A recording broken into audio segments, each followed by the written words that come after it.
a Tiempo de Palabras, antes de la medianoche. Hola. ¿Qué tal, Matilde? ¿Cómo estás, Matilde? ¿Me escuchás bien?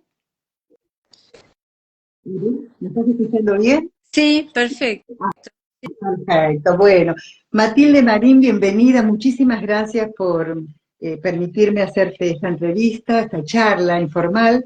Y bueno, quiero presentarte, así la gente se va sumando, nos va acompañando y luego pueden ver esta entrevista archivada en el Instagram, ¿sabes? Así que en cualquier momento la pueden revivir. Bueno, Matilde Marín es licenciada en Escultura de la Escuela Nacional de Bellas Artes, Prilidiano Pueyrredón. También se formó en grabado en la Escuela Superior de Artes en Zúrich. Es artista visual, fotógrafa, presidente de la Academia Nacional de Bellas Artes, docente. En realidad, se la podría definir como una artista en movimiento, porque ella misma se define a sí misma como andadora de geografías y coleccionista de impresiones. ¿Es correcto, Matilde? Sí, es totalmente así, múltiple. En qué momento, cuál fue el detonante para que te convirtieras en una andadora de geografías? Sí, bueno, yo empecé muy joven a estudiar Bellas Artes, o sea, ingresé a la Escuela de Bellas Artes a los 13 años y luego, bueno, teníamos historia del arte. Realmente tuve buenos profesores, buenas profesoras de historia del arte, que nos enseñaban así como mundos distintos. Y siempre tuve muchos deseos de viajar. Y a los 25 años, en realidad, por primera vez, se dieron las circunstancias para iniciar un viaje muy largo, que duró muchos años. No pensé que uno salió por 7 meses y estuve alrededor de 4 o 5 años fuera del país al final. Y Impresionante. sí, una cosa se fue encadenando la otra. Ese viaje lo hice con mi primer marido, una persona excelente. Por suerte, tuve un primer marido y un segundo marido que falleció hace unos años, lamentablemente. Personas excelentes en mi vida Qué y, bueno. y compañeros. Y bueno, hice ese viaje por toda Latinoamérica, por tierra. Llegamos hasta Canadá, cruzamos Estados Unidos, después fuimos a Europa, Europa del Este. En ese momento era Europa del Este, era la Unión Soviética y toda Europa del Este, Anatolia o Turquía, cosas así muy locas. A veces trabajábamos para sostenernos, poder juntar, pero todo eso me abrió un mundo. Yo pienso que fue como una segunda escuela. En ese viaje es cuando yo después resido en Suiza un tiempo y puedo hacer ese aprendizaje que fue muy bueno de grabado en la Escuela de Bellas Artes en Zúrich, ¿no? Sí, qué Que interesante. Era una escuela muy importante, ¿no es cierto?, de grabado. era una No sé si estoy pensando. Escuela de Bellas Artes Claro. de Zúrich. Pero para mí fue muy interesante porque la enseñanza en ese momento era totalmente diferente a la que yo tenía, la que había tenido en Bellas Artes. Era una enseñanza donde no se trabajaba tanto con un modelo en vivo como nosotros teníamos en Bellas Artes. Todavía existía en ese momento, no sé ahora, la verdad, el modelo en vivo. En Zúrich, en Suiza, teníamos modelos cotidianos. Por ejemplo, nos decían, bueno, ¿qué es lo primero que vieron ustedes cuando se levantaron hoy? Dibújenlo. Dibujen Ujú. ustedes lavándose los dientes. Era otra enseñanza, otra situación. Otra forma, sí. Eh, y aparte muy interesante en cuanto al aprendizaje del grabado, ¿no? Si bien yo había estudiado también grabado antes, pero bueno, me dio como un marco diferente, ¿no? Uno a través de la vida, y yo ya son muchos años que estoy en esto, tiene momentos que lo hacen cambiar a uno, ¿no? Como artista, como persona, uno arrastra cosas, pero es como una vuelta, ¿no? Y Ujú. el viaje ese y la posibilidad de estudiar en ese lugar, que era gratuito por otra parte, ¿no? Porque no tenía que pagar nada. este, bueno, hicieron que yo cambiara mi óptica de grabado, ¿no? Y sí, eso fue bueno porque cuando yo regresé a la Argentina, con 5 artistas más mujeres, formamos el grupo 6 de gráfica experimental, sí. que en los años 80 tuvo un gran dinamismo y un gran reconocimiento, ¿no?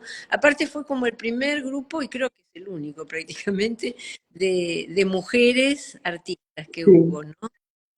Ahora, Matilde, para alguien que no sabe qué es el grabado, ¿en qué consiste el grabado? ¿Con qué materiales se trabaja? Sí, mira, antes, digo, antiguamente, Sí, había disciplinas en el arte, ahora hay muchas más formas de manifestaciones artísticas. Cuando yo estudié en Bellas Artes, que era el estudio que venía ya de muchísimos años atrás, existía el dibujo, la pintura, la escultura y el grabado. Eran esas las disciplinas: dibujo, sí, escultura, pintura y grabado. Esas eran las 4 disciplinas artísticas que se enseñaban, ¿no? sí, Eh, el grabado, a diferencia de las otras disciplinas, uno puede trabajar de manera múltiple. Uno trabaja con distintas matrices que son madera, metal, piedra, por ejemplo, donde deposita una imagen por distintos métodos. Ahora es fácil, uno entra y rápidamente mira eso. Y luego al estampar, uno hace estampas, que sería el papel. Esta sería la matriz y acá está el papel, ¿no? Saca la estampa. sí, Eh, Esto, como es una matriz, justamente, ¿no? Como es una matriz, se puede reproducir varias veces. claro, Entonces, sí, sí, la diferencia, el grabado nació en realidad a partir de la imprenta, imprenta, históricamente, sí, eh, y se utilizó también para muchas cosas, las placas de cobre, para hacer las primeras monedas, para hacer muchas claro, cosas. sí, muchísimas cosas, sí, sí, sí, Claro, y la artística al mundo de las disciplinas antiguas, digamos, o históricas, para no decir antiguas porque siguen vigentes. sí, sí, Actualmente a esas disciplinas se le ha agregado la fotografía, que estaba claro, aparte, la fotografía ya artística, la instalación, el video, claro, se ¿no? amplió muchísimo más, sí, se Claro, amplió, se enriqueció, claro, el textil, por ejemplo, ¿no? O sea, sí. ahora hay un universo inmenso de formas de expresarse que cuando yo ingresé a Bellas Artes no existía, ¿no? Realmente. Matilde, cuando vos haces ese viaje por América, te conectás con los mitos latinoamericanos, ¿verdad? De allí surge no sé cómo llamarlo, la exposición, el trabajo, mitos de creación. Claro, sí, sí, exactamente. Para mí, nosotros fuimos primero por Latinoamérica. Viajamos a Perú y de ahí arrancamos. Y bueno, tuve la suerte de conocer una parte del mundo sin turismo, ¿no? Claro, sí, En los sí, sí, años 70, no, el turismo masivo como existe ahora no existía. Este, la verdad que haber visto toda la parte arqueológica, ¿no? De Perú, por ejemplo, ruinas, zona de ruinas muy especiales, de incluso uno escuchaba, perdón, escuchaba, donde uno veía fragmentos antiguos, ¿no? Eh, sí. fue muy conmocionante. Eh, o, por Y, ejemplo, y ahí así surgen los mitos de creación. ¿En qué consiste la serie o la obra? eh, yo te comento esto. Durante bastante tiempo, yo como artista, porque yo ya, si bien no tenía el desarrollo que tuve a partir de los años 80, o sea, yo había terminado la escuela y estaba ya empezando a trabajar de manera personal mis ideas. Pero haber estado en contacto con todo ese mundo precolombino, la verdad que me impactó mucho. En ese viaje, que es después lo que viene Mitos de Creación, en ese viaje yo conozco el Museo del Oro de Colombia, de Bogotá, que es magnífico, sigue siendo magnífico porque he ido muchos años después, muchas veces a Colombia, y es algo a conocer en el mundo. Y encuentro una frase preciosa de la mitología Kogi, que es una mitología colombiana, que dice, el mar era la madre era pensamiento y memoria, ¿no? Una frase hermosa. Y años después, en el año 92, 93, tengo la oportunidad de hacer un libro, mi primer libro de artista, y lo hago sobre los mitos de creación. Mitos de creación del mundo abstractos, ¿no? Sobre todo mitos latinoamericanos, porque por ejemplo los guaraníes tienen mitos de creación hermosos, ¿no? Los pueblos en Alaska. Entonces ese libro, Mitos de Creación, que está en mi web y se puede ver, tiene que ver con todos esos mitos ancestrales abstractos, que curiosamente es como que la imagen de lo que abstracta, de lo que era la madre, es muy importante en esos mitos, ¿no? Entonces, cuando dice el pueblo Kogi, la madre era memoria, pensamiento, ¿no? O sea, increíble como el Sí, recuerdo. Entonces, bueno, tiene qué que ver, lindo. y con Vos, te digo.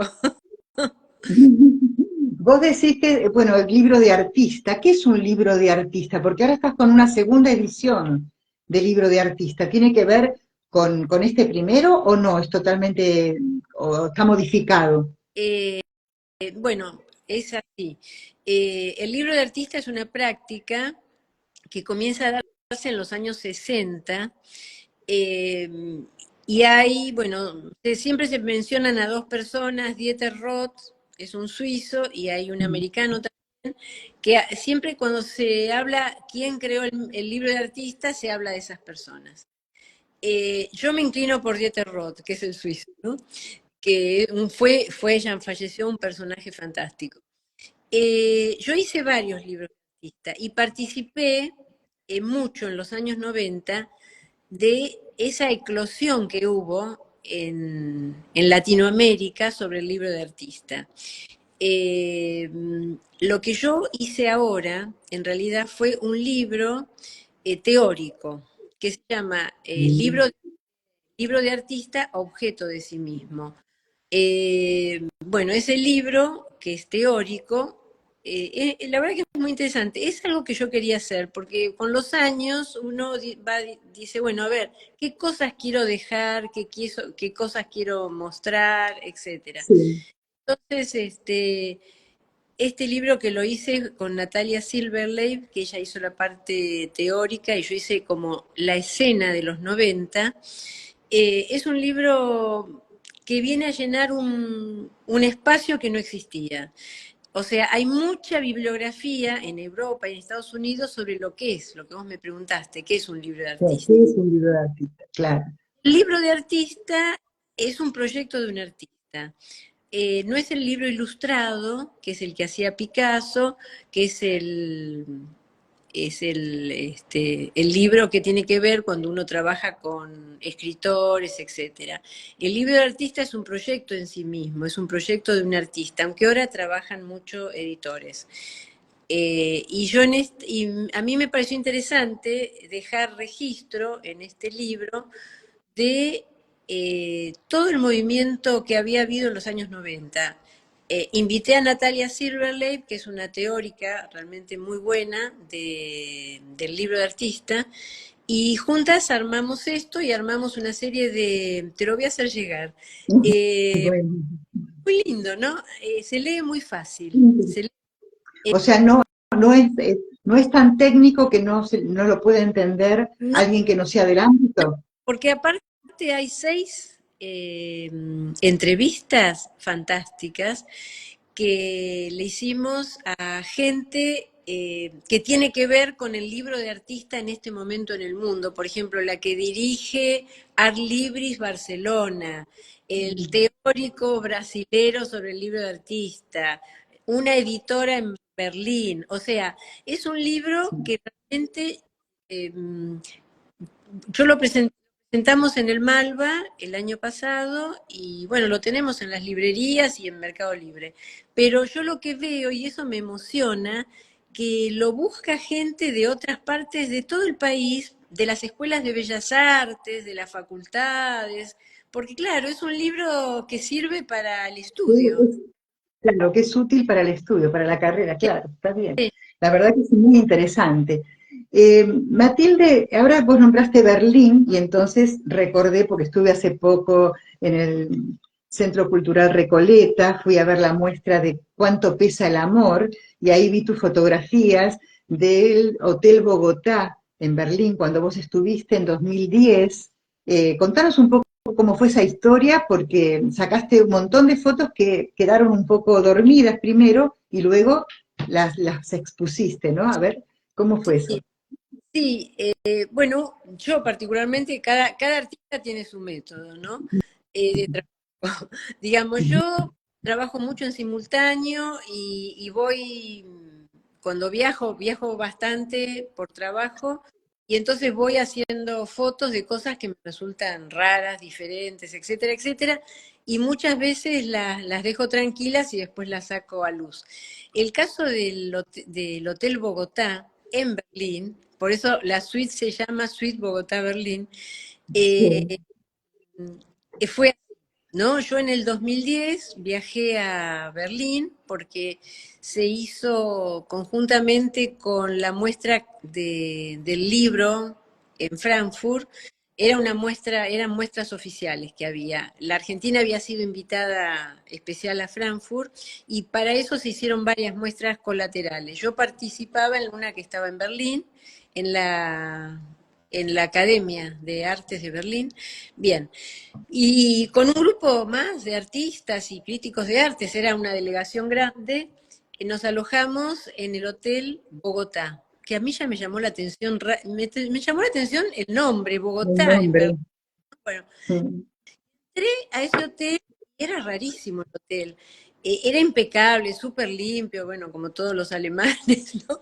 Pero sí, todo impecable. muy antiguo. Tenía un hall donde había todavía una cabina telefónica de pie antigua, había unos ceniceros con unas marcas así para 5 cigarrillos, por ejemplo, o sea, que se ve que se había fumado mucho en ese hotel. Era muy extraño. Sí, Mi habitación era, era extraña, muy antiguo todo. Y entonces un día, una noche, había un conserje bastante mayor y me puse a conversar con él. Bueno, un poquito de alemán yo sé por esto que yo viví en Suiza y me puse a conversar una historia increíble.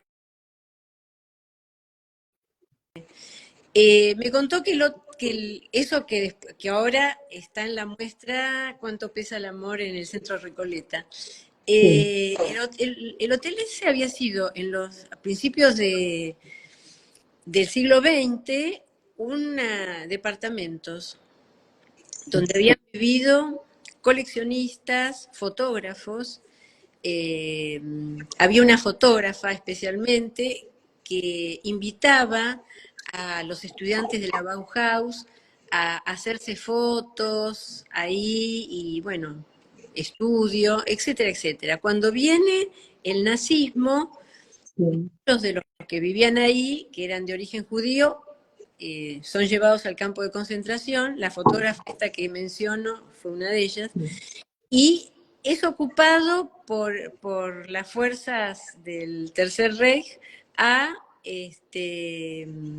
Ministerio de Cultura. O sea, eso sí. pasa en el Ministerio de Cultura. Cuando vienen los aliados, los ingleses lo toman para que sea Ministerio de Cultura de los De aliados. cultura. O Sí, sea, sí, rarísimo.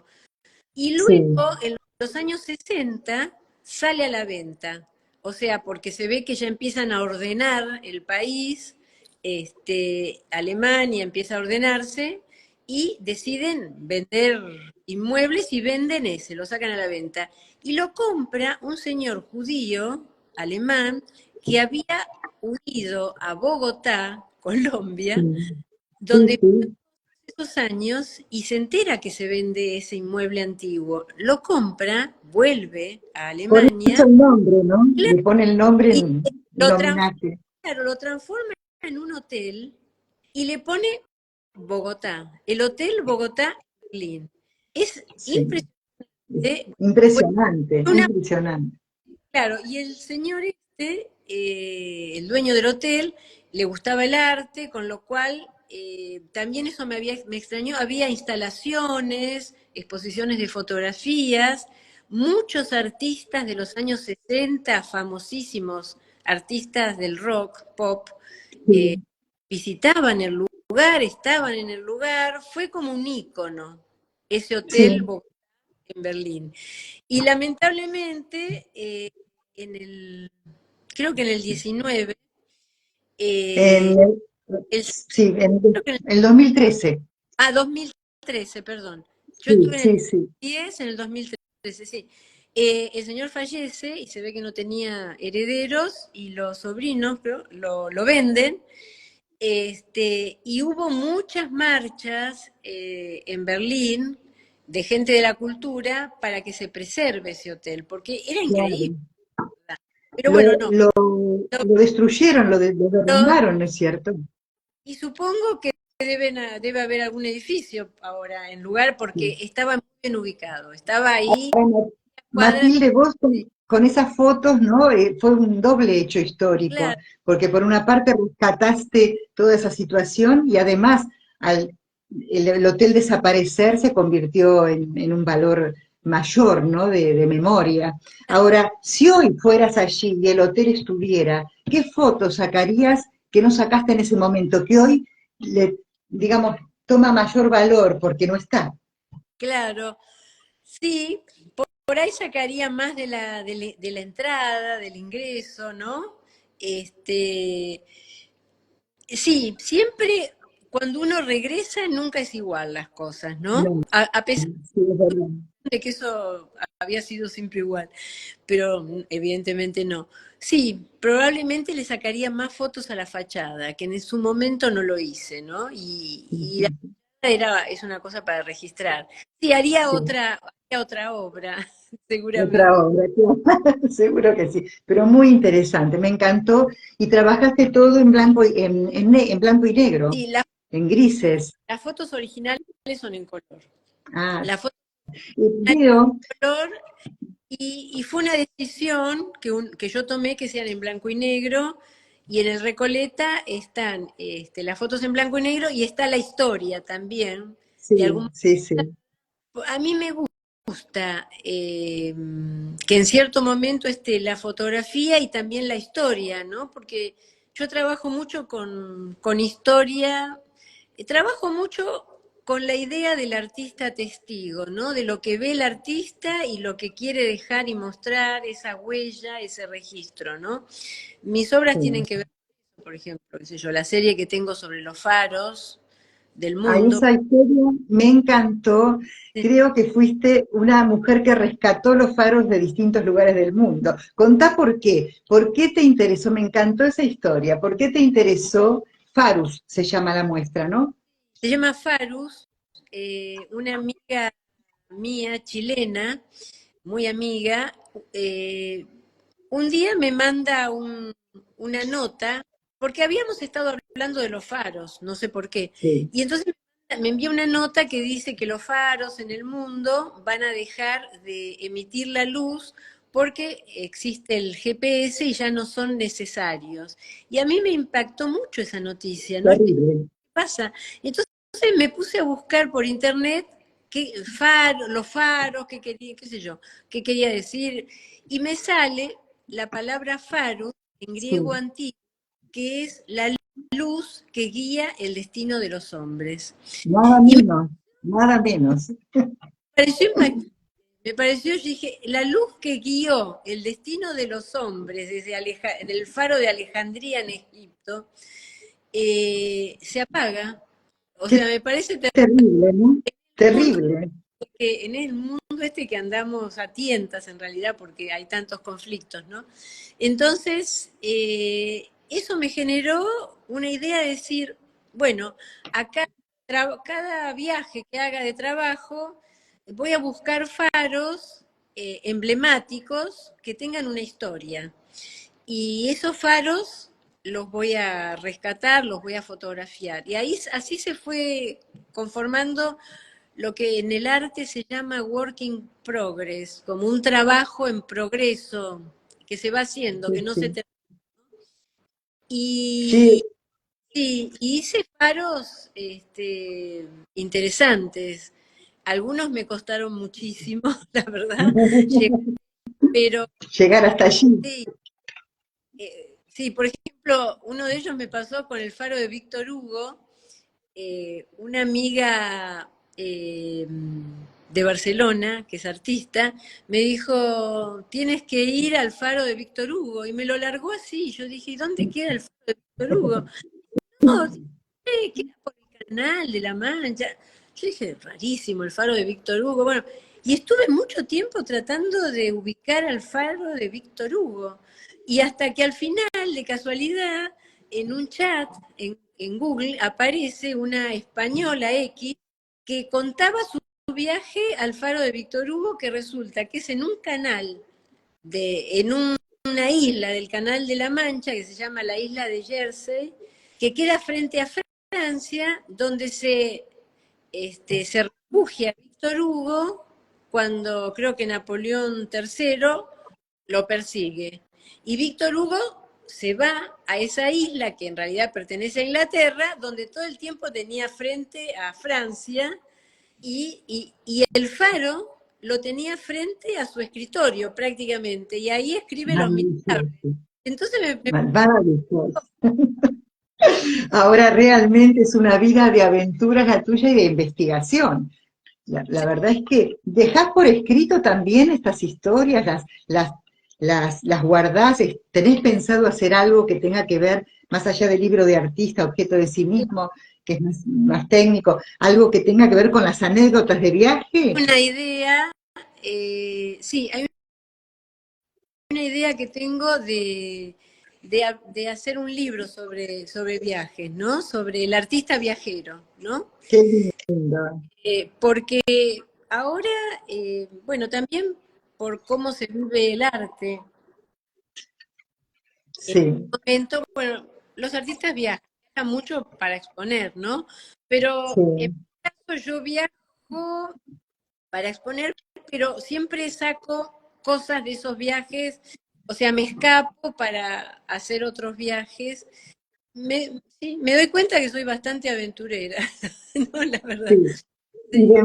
de mucha investigación. Tal vez esto tiene que ver con tus orígenes, con la infancia, que vos querías hacer otra carrera al principio, eso de investigar, de analizar, ¿cuál era esa carrera y quién de alguna forma, te llevó hacia las bellas artes? Porque vio en vos el talento, ¿no? Sí, bueno, yo de chica en realidad la verdad quería ser arqueóloga. No sé, me encantaba, había leído algunas cosas y me gustaba mucho la arqueología y yo quería ser arqueóloga.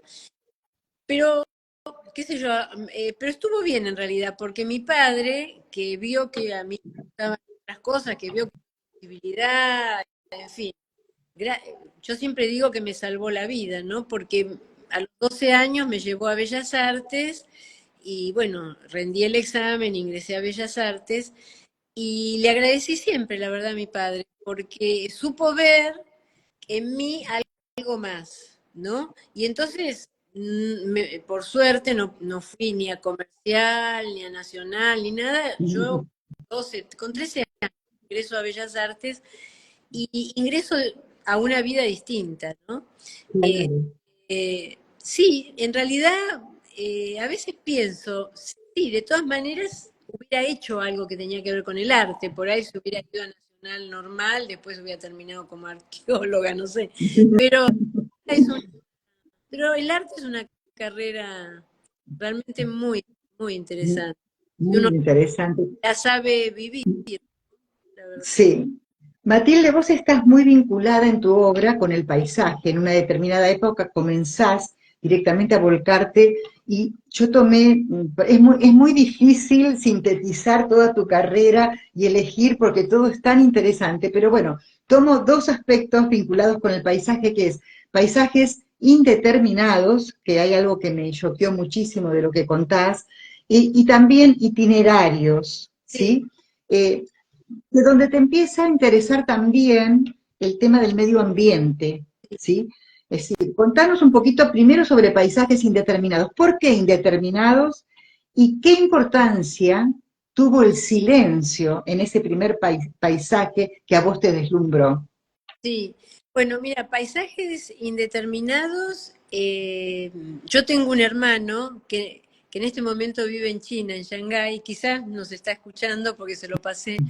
Y en ese momento vivía él por trabajo. Él y su familia viven por aquellos lados.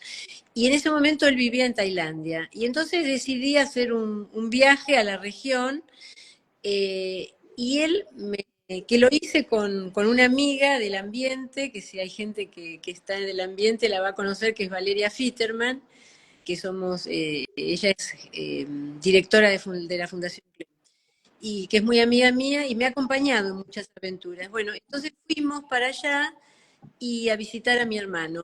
Y, y fuimos a Vietnam, que fue un viaje fantástico. Realmente me gustó conocer Vietnam, un país maravilloso, eh, con gente muy inteligente, muy brillante, que uno lo nota bien.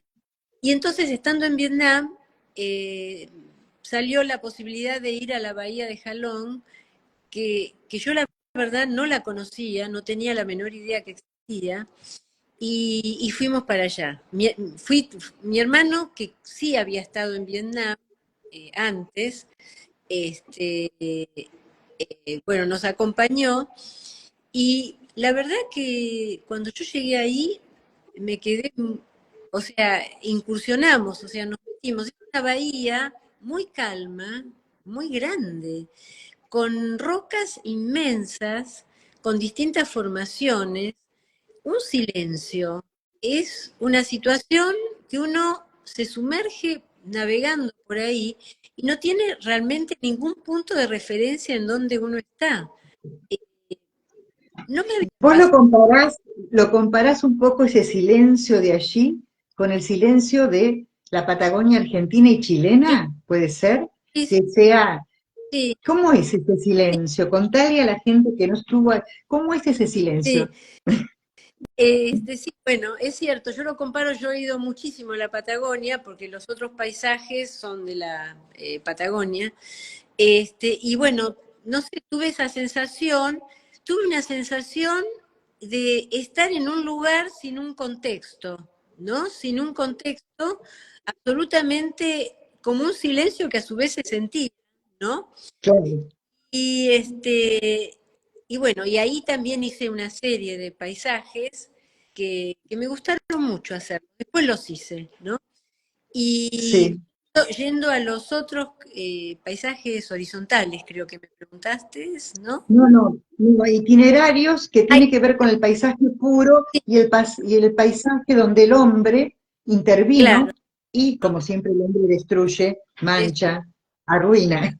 sí, itinerarios, sí. Itinerarios es otra parte de los paisajes que yo he hecho. Bueno, yo voy desde desde hace miles de años a la Patagonia, tengo familia en la Patagonia y aparte con mi segundo marido he ido mucho a la Patagonia a pescar y todo eso, a un lugar particularmente que se llama Cholila, que es un lugar magnífico, muy, Sí. muy puro, ¿no? Y entonces, en general, cuando yo, aunque sea viajo de vacaciones, me doy cuenta que soy una obsesiva porque siempre hago alguna foto, alguna cosa que después me sirve para mi trabajo. Empecé a hacer estos paisajes, estos itinerarios, ¿no? Y estos paisajes también en lugares alejados, ¿no? Alejados de todo, porque la Patagonia, o sea, está la Patagonia turística, pero está la Patagonia que uno desconoce. Y si Sí. uno va a la provincia de Chubut, de ahí para abajo, Chubut, Santa Cruz, digamos, impactante, hay cosas muy interesantes para conocer, muy alejadas, muy solitarias, y es el paisaje en estado bastante puro, ¿no? Este, claro, donde también el hombre a veces interviene, ¿no? Porque, y también sí, destruye, ¿no? Ahí uno tiene a veces dos situaciones, la gente del lugar que quiere mantener y la gente de afuera que viene y destruye, a veces también las situaciones climáticas, ¿no? Porque también, sí. yo, Pero bueno, de alguna forma el artista sí, como vos lo planteás, es testigo y de alguna manera está denunciando claro, esa agresividad contra el paisaje, es- ¿no? Es en defensa del medio ambiente. Las obras que presentaste tanto en paisajes indeterminados e itinerarios, yo lo que pude ver, porque lo vi por internet, son obras gigantescas, son, ¿verdad? Son, son obras que tienen 2 metros de largo para dar esa sensación de extensión, porque la Patagonia lo que tiene es la extensión, o claro, sea, inmensa, es inmensa.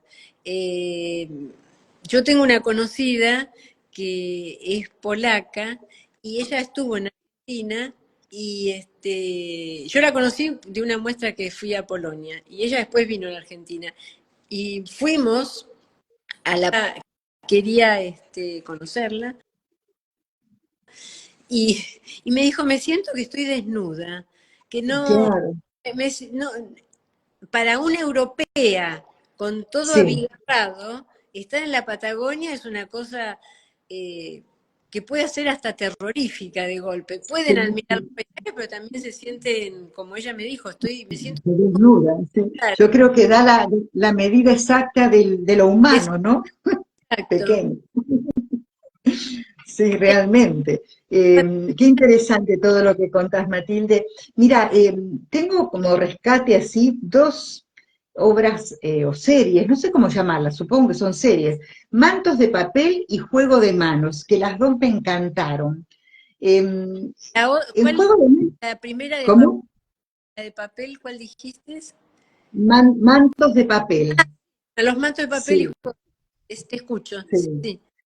Sí, no, que me impresionó, bueno, la dimensión, el trabajo, te vi a vos armando la obra, porque vos cuando vas a exponer formás parte de todo lo que se arma allí en ese momento, no dejás al azar nada, te gusta estar allí y estar Sí, armando con la gente, ¿cómo se llaman? ¿Curadores los que se encargan de eso? claro, sí, ya desde hace muchos años el arte incorporó a un nuevo personaje, digamos, a un nuevo actor, que es el curador, que la palabra viene de curator, en inglés, el curador, y en España le dicen comisario, ¿no? Que es otro Sí, tipo.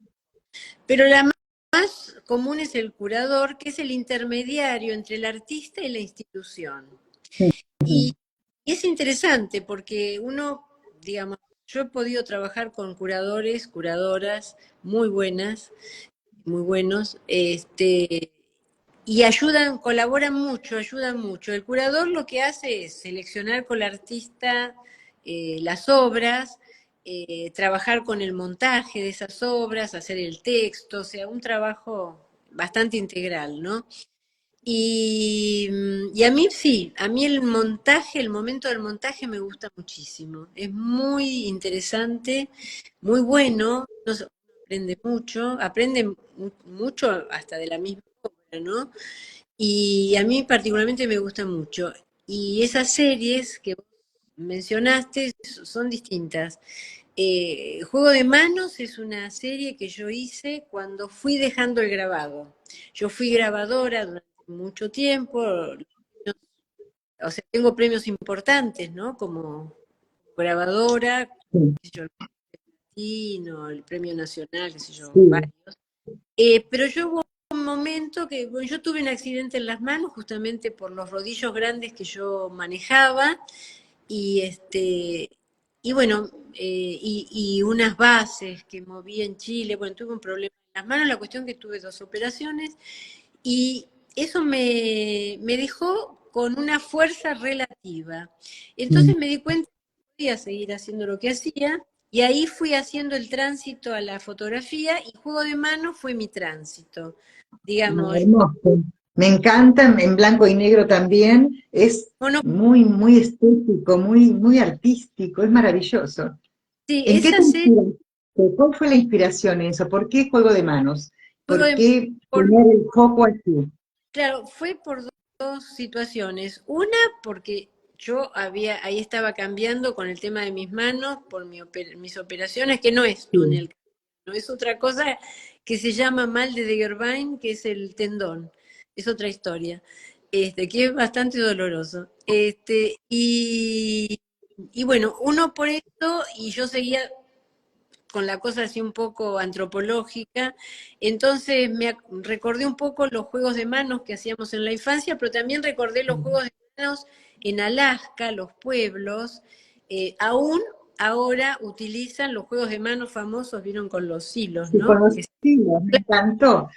Yo lo hacía cuando era chica, ahora no me los acuerdo, pero cuando vi tus imágenes, sí, realmente es algo que tiene que ver con la tradición, con nuestras antecesoras, ¿no? Las mujeres que nos enseñaron esos juegos. Sí, Pero eso sí, exacto, sí, a mí, o sea, pasó, yo hice una muestra en la Fundación OSDE, una muestra antológica en Fundación OSDE en el 2017.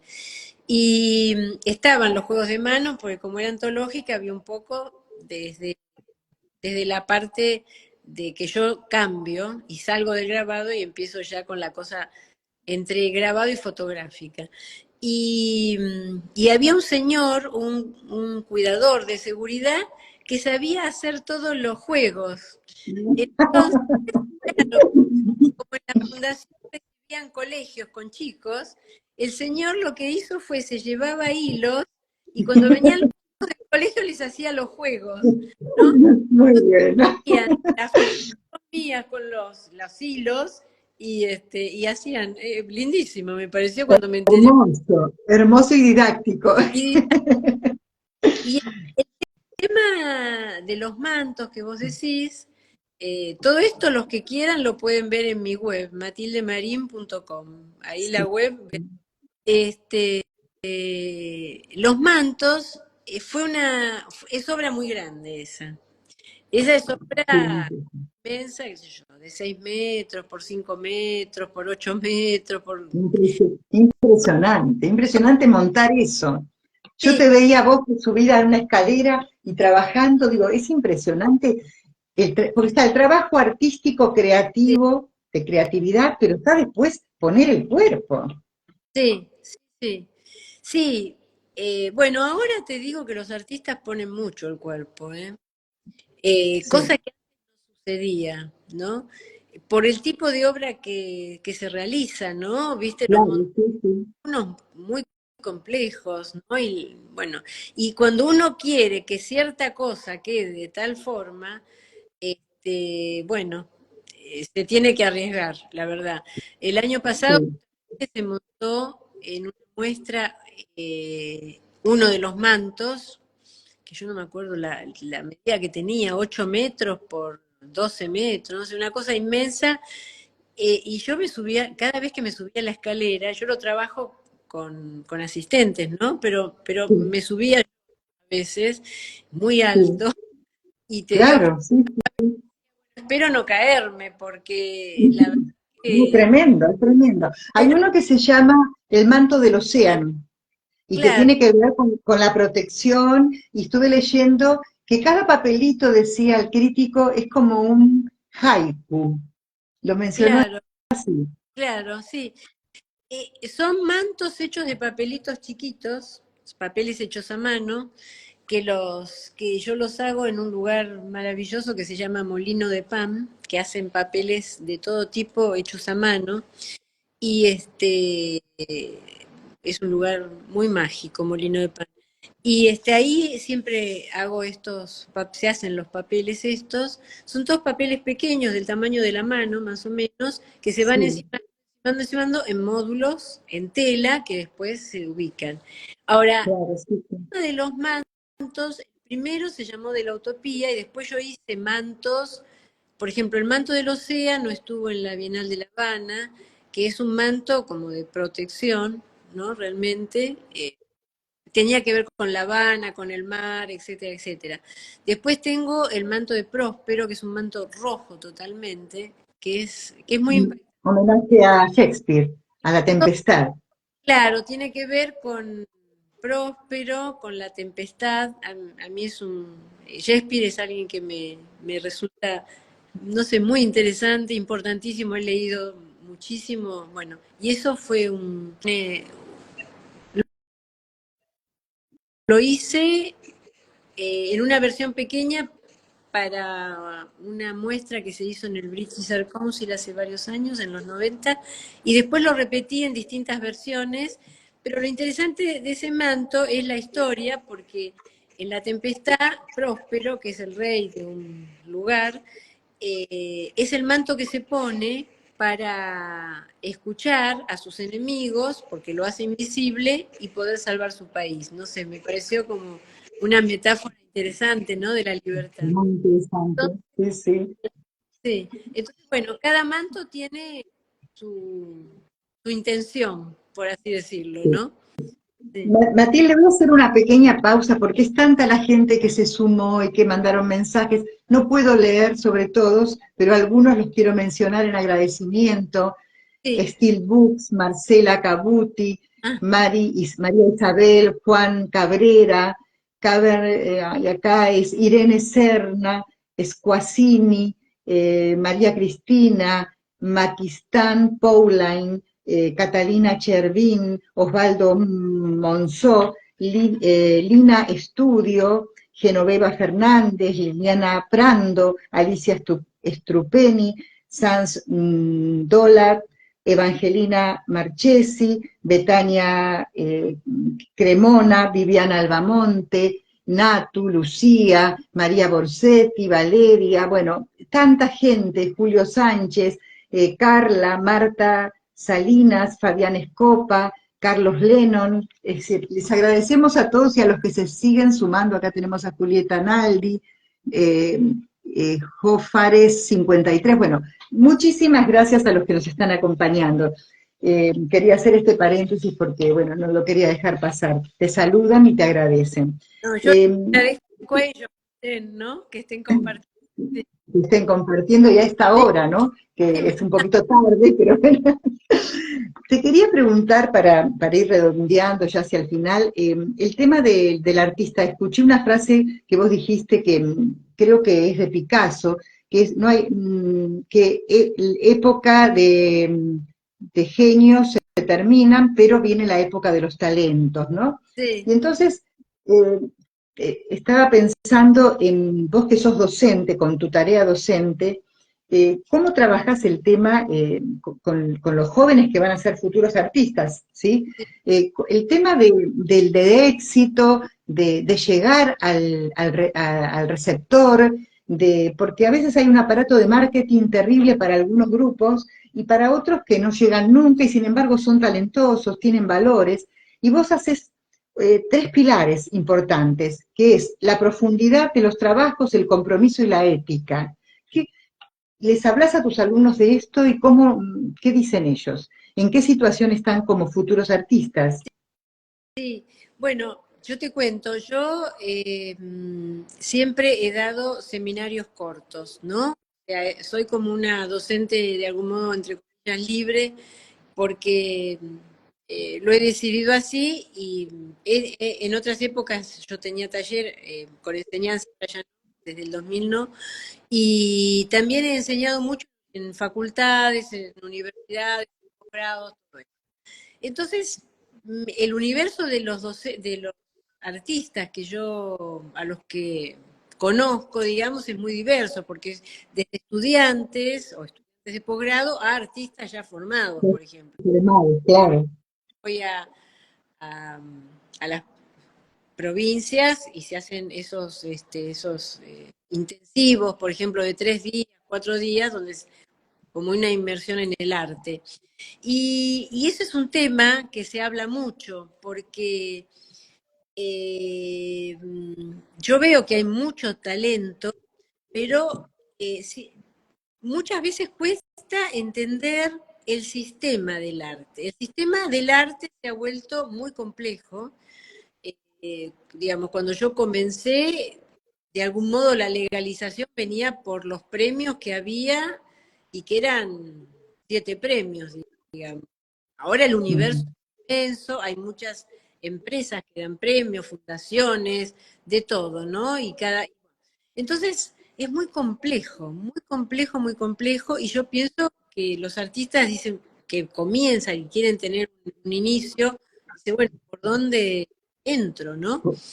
Qué fácil también es quedar afuera, ¿no? Yo lo veo en la literatura, porque de repente se pondera a un determinado grupo, que vos cuando vas a ver la obra tal vez no es tan brillante, y otra gente que es brillante queda fuera de esa élite que está de alguna forma sostenida por un marketing impresionante. ¿Pasa lo mismo en el arte, en las artes visuales? Sí, sí, pasa mucho. O sea, yo he visto gente absolutamente talentosa bueno, que ha quedado en el camino, ¿no?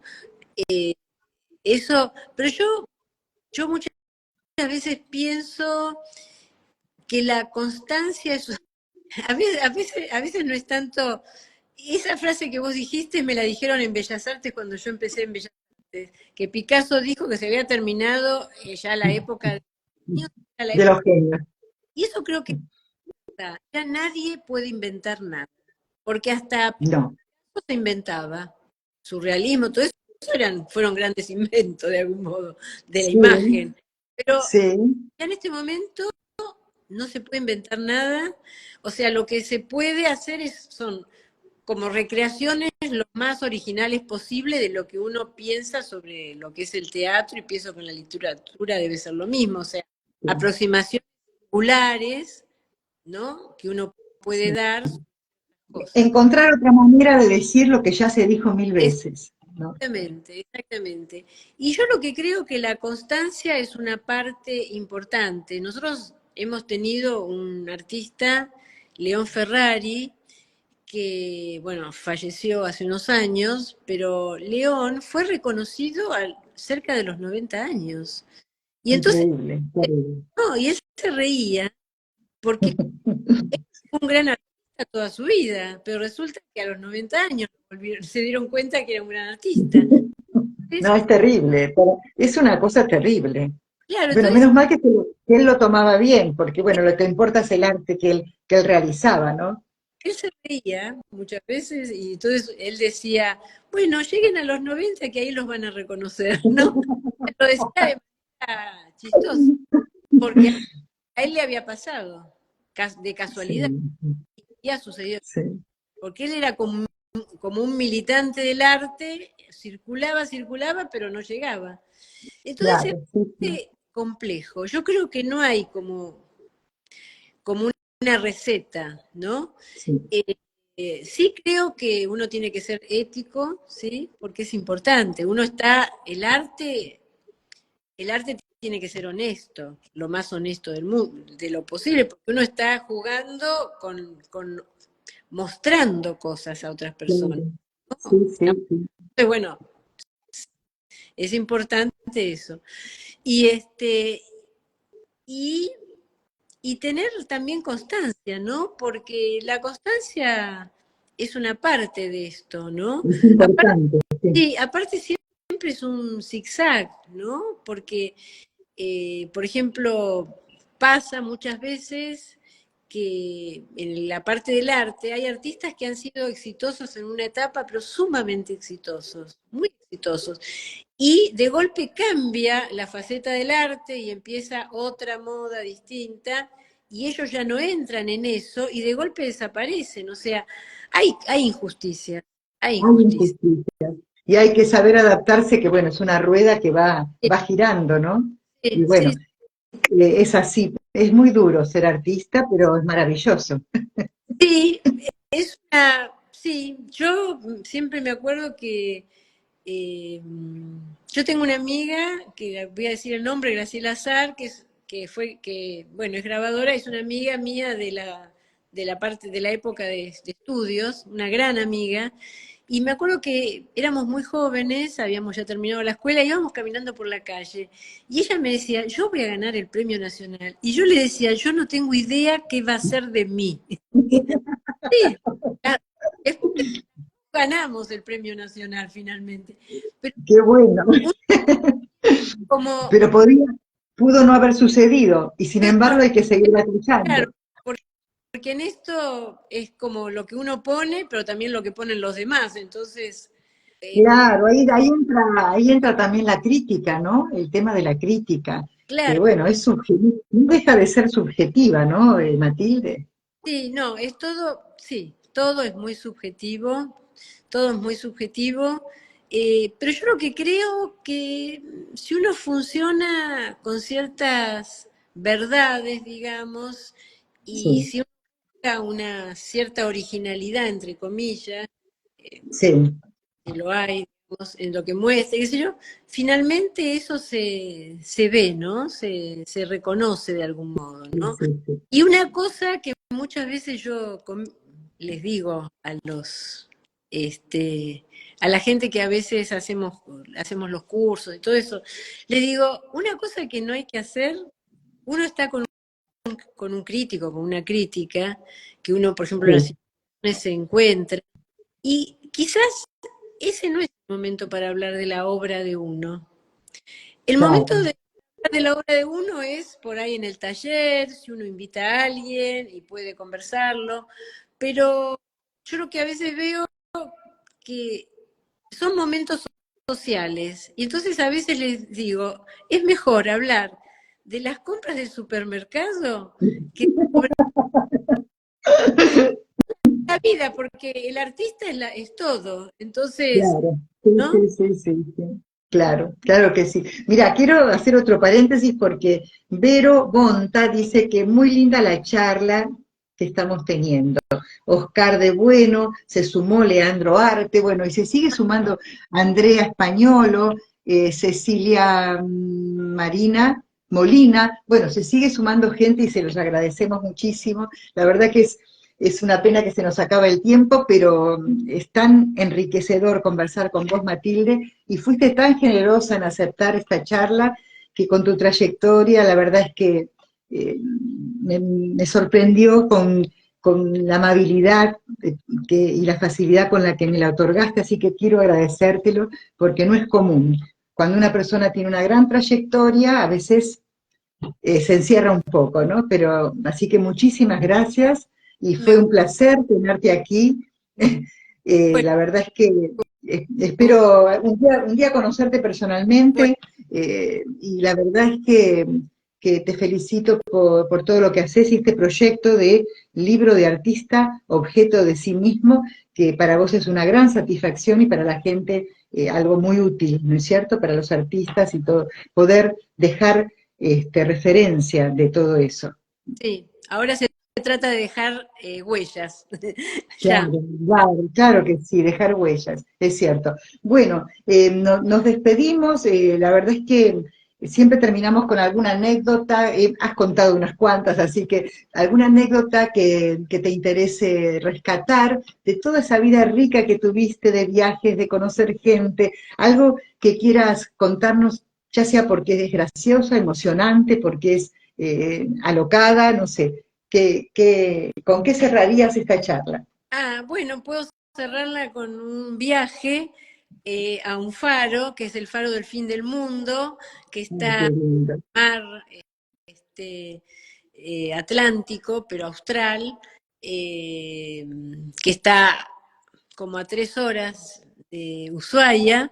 Y bueno, me fui tenía que hacer ese faro y era muy caro el avioncito, el avioncito así chiquito que me llevó. Estaba en Ushuaia y vi el avioncito y llamé a un coleccionista y le dije, ay, me cuesta tanto, vos tenés los faros, pero falta ese. Y él me dijo, aunque es un hombre absolutamente generoso y un gran coleccionista, creador de Arteba, ya lo saben, Ah, sí. dijo, anda andate, que yo pago ese viaje y hace el regalo del fin del mundo, que es el que necesito. Qué Entonces, hermoso. Qué lindo. así que bueno, Qué, finalmente, qué buena sí, anécdota.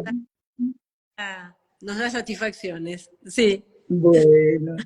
Bueno, muchísimas gracias, Máquina. Sigue hablando la gente. Lina Estudio dice un gran cariño, hermosa charla. Así es Matilde, llena de anécdotas, generosa, excelente artista y de una gran calidez humana. Eso te lo dice Lina Estudio. Así que, bueno, muchísimas, y es cierto todo lo que está diciendo, maravilloso. Bueno, muchísimas gracias, Matilde Marín, y buenas noches y espero que nos conozcamos personalmente en algún Me va a momento.